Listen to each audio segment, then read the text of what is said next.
श्रीराम समर्थ. गोपाल कृष्ण भगवान की जय.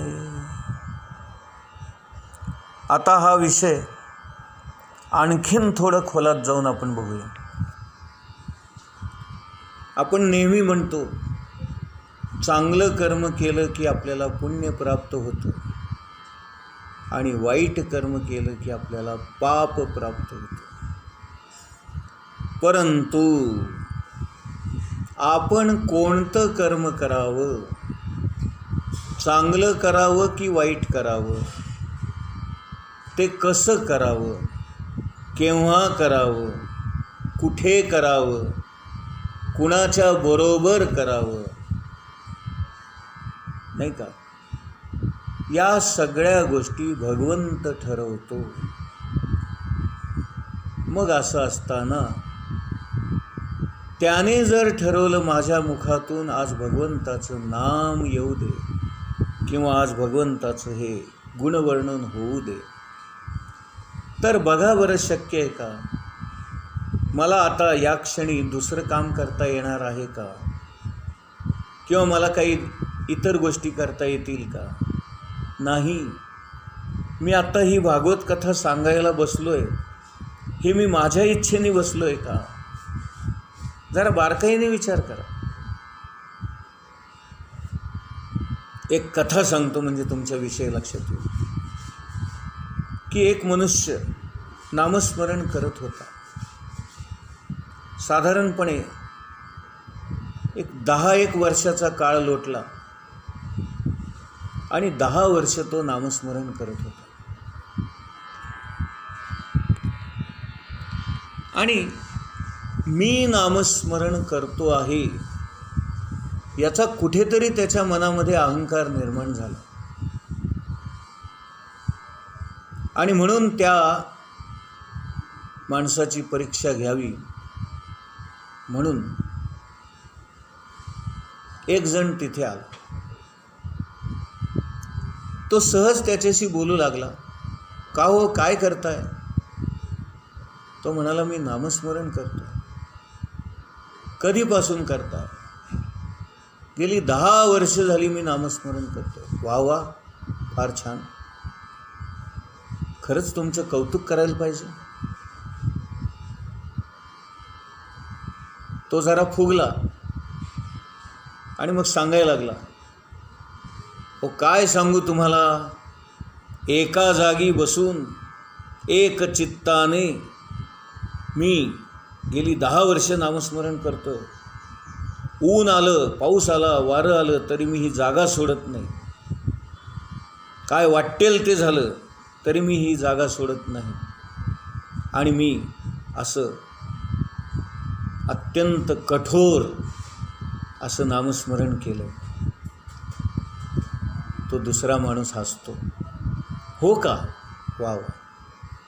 मग एक काम करूया का? मी जरा शेजारच्या गावाकडे चाललो आहे. मी त्या गावात जाऊन येईपर्यंत तुम्ही नामस्मरण कराल का? तो म्हणला, अहो काय त्यात अवघड आहे, 10 वर्ष मी नामस्मरण करतो. इथं 10 मिनिटांनी तुम्ही याल परत.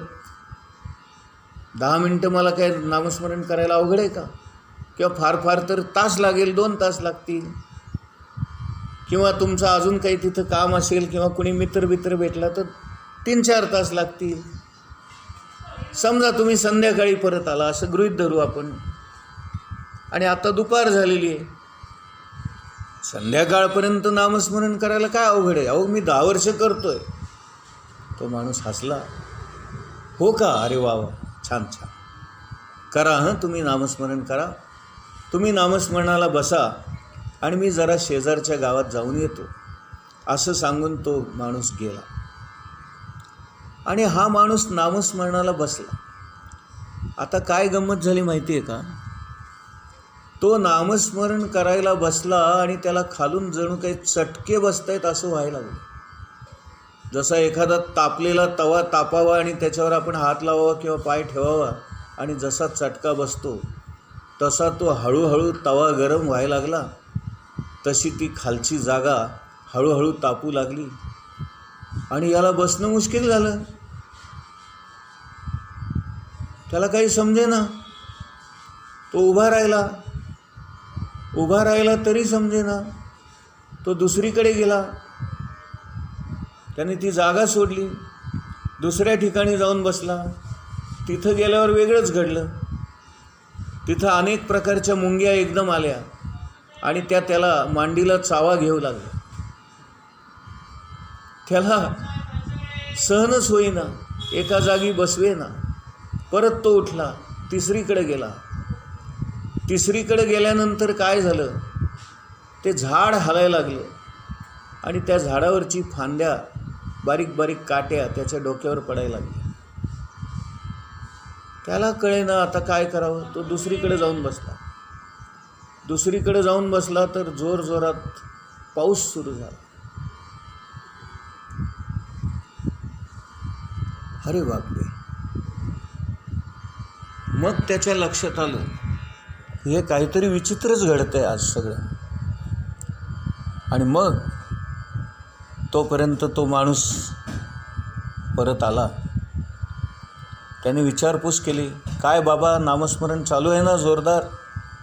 अहो कसचं काय, तुम्ही गेलात आणि एक एक भलत्याच गोष्टी घडू लागल्या. माझ्या पायाखालची जमीन तापली, माझ्या अंगावर मुंग्या येऊ लागल्या, त्या मला चावू लागल्या, झाडाच्या काटक्या पडू लागल्या, त्याची पानं पडू लागली. दुसरीकडे गेलो तर पाऊस सुरू झाला जोरदार, मला बसवेना. मग तो माणूस म्हणाला, अरे बाबा, आता तुझ्या लक्षात आलं का? सकाळपासून दुपारपर्यंत देखील तुझ्याच्याने नामस्मरण करता होईना आणि तू मोठ्या फुशारक्या मारत होतास. गेली 10 वर्ष करतोय, नामकं करतोय, तमकं करतोय. गेली 10 वर्ष तू का करू शकलास? कारण त्या भगवंताची इच्छा होती आणि म्हणून तुझ्या मार्गामध्ये कुठल्याही प्रकारची विघ्न त्याने आणू दिली नाहीत आणि म्हणून तुझं निर्विघ्नपणे 10 वर्ष नाम चाललं. म्हणून आपण कुठल्याही प्रकारचा अहंकार करू नये किंवा मी करतो असं कधीच म्हणू नये. कारण आज जे आपल्याला मी करतो असं वाटत असतं ते भगवंताच्या कृपेने घडत असतं आणि म्हणून ते निर्विघ्नपणे पार पडत असतं. जर आपल्या हातून एखादी गोष्ट घडणार नसेल तर विघ्न येतात आणि आपलं कर्म थांबतं. आपल्या हातून त्या गोष्टी घडत नाहीत. म्हणून कर्मसिद्धांताचा अभ्यास करताना आपण हेही लक्षात ठेवावं की आपण कोणतं काम करावं किंवा आपण कोणतं काम करू नये हे सुद्धा आपल्या हातात नाही.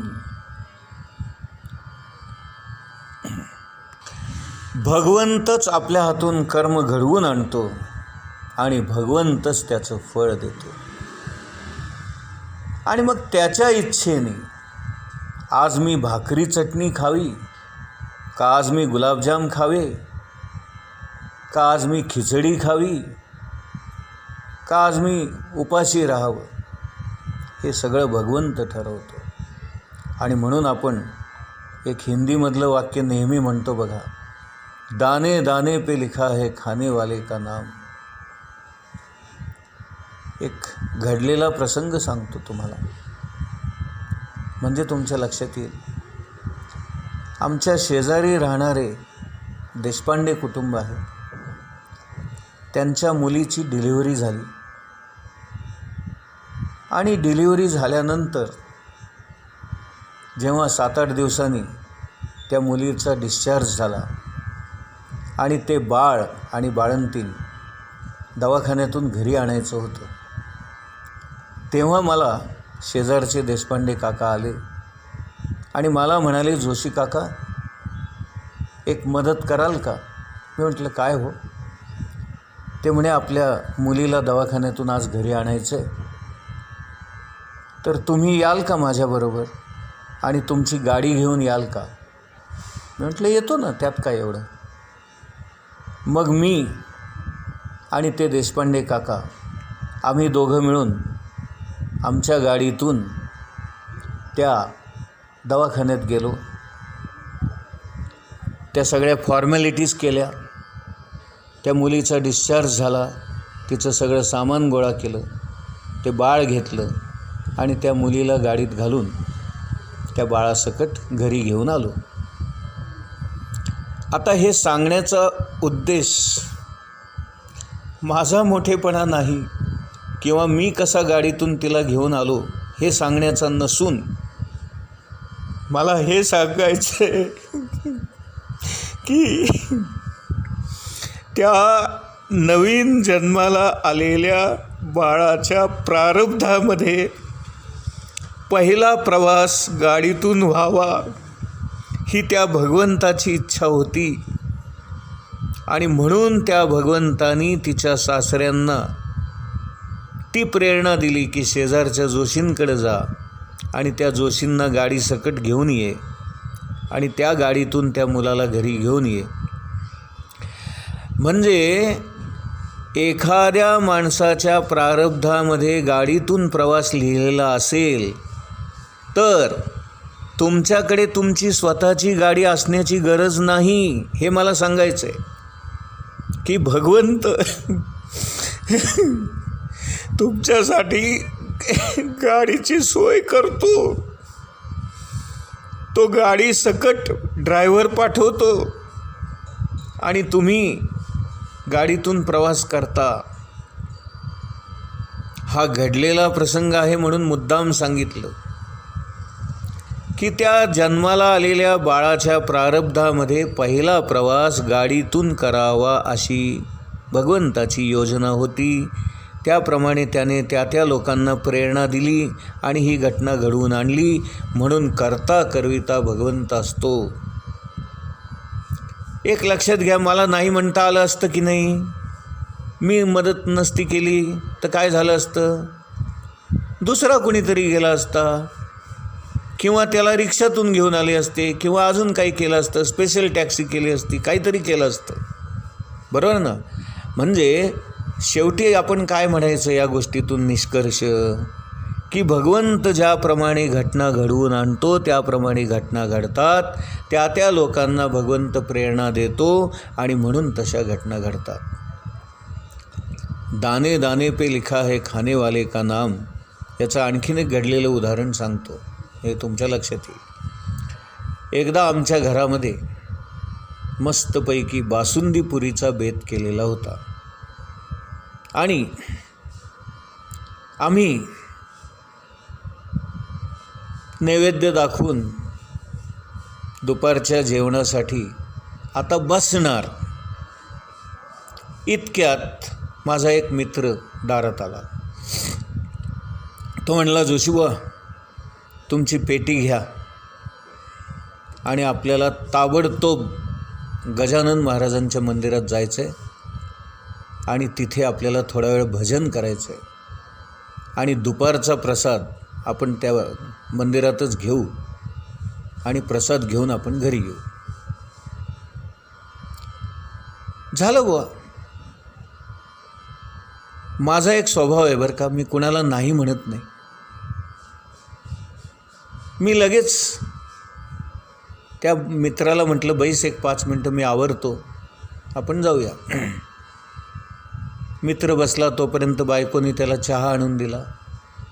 चहा प्याला, मलाही चहा दिला, मी पण चहा प्यालो. माझं आवरलं.